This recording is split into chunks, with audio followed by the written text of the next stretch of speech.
শিক্ষকের সম্মানের দিক থেকে, প্রটোকলের দিক থেকে আমাদের সমাজে শিক্ষকের পদমর্যাদা বা সম্মান সর্বনিম্নে। যেটুকু আছে সেটুকু হলো অপশনাল। আপনি চাইলে একখান সালাম দিতে পারেন, নাও পারেন। আপনি চাইলে সম্মান করে কথা বলতে পারেন, না সম্মান করলে অসুবিধা হয় না আমাদের সমাজে।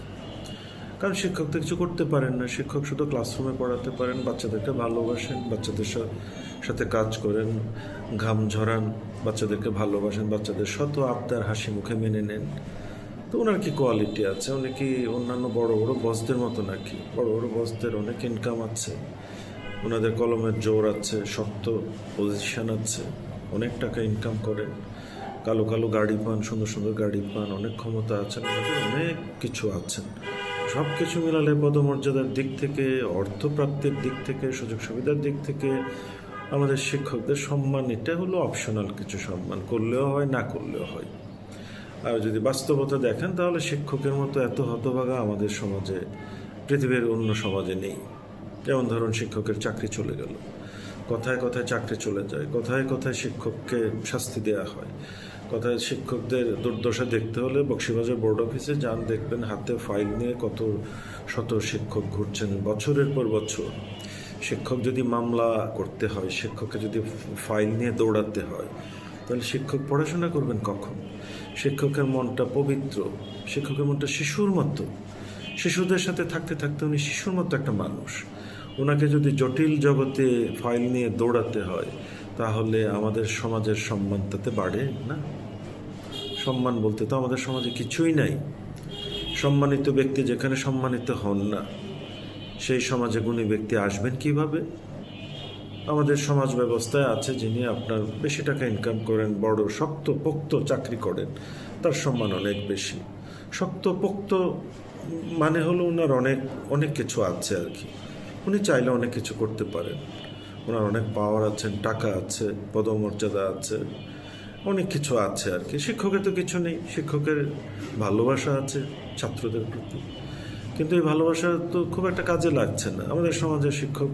এই ধরুন না, প্রাইমারি স্কুলের ছোট বাচ্চাদের সাথে শিক্ষকরা যে পরিশ্রম করেন, যেভাবে ওনারা বাচ্চাদেরকে আদর করে পড়ান, সেই যে শক্তপোক্ত পদের অধিকারী ব্যক্তিদেরকে বলুন তো একটা ক্লাস নিয়ে দেখাতে যে ওনারা পারেন কিনা 40 মিনিট এরকম একটা ক্লাস নিতে। তো যদি নাই পারেন, তাহলে শিক্ষকদের এই অবস্থা হলো কেন? এই জন্য দায়ী কে নেবেন? আপনারা নেবেন, যারা আপনারা শক্ত পোক্ত সিটে বসে আছেন, আপনাদেরকে নিয়ে ভাবছেন, আপনারা আপনাদের সুবিধা নিয়ে ভাবছেন, নিজেদেরকে হাইলাইট করছেন। আপনারা তো কিছু না, আপনারা বেতনভুক্ত সেবক। বেতন দেওয়া হচ্ছে দেশের সেবা করার জন্য। আর শিক্ষকরা হলো জাতি গড়ার কারিগর। ওনারা মেধা দিয়ে, শ্রম দিয়ে, ভালোবাসা দিয়ে বাচ্চা তৈরি করে।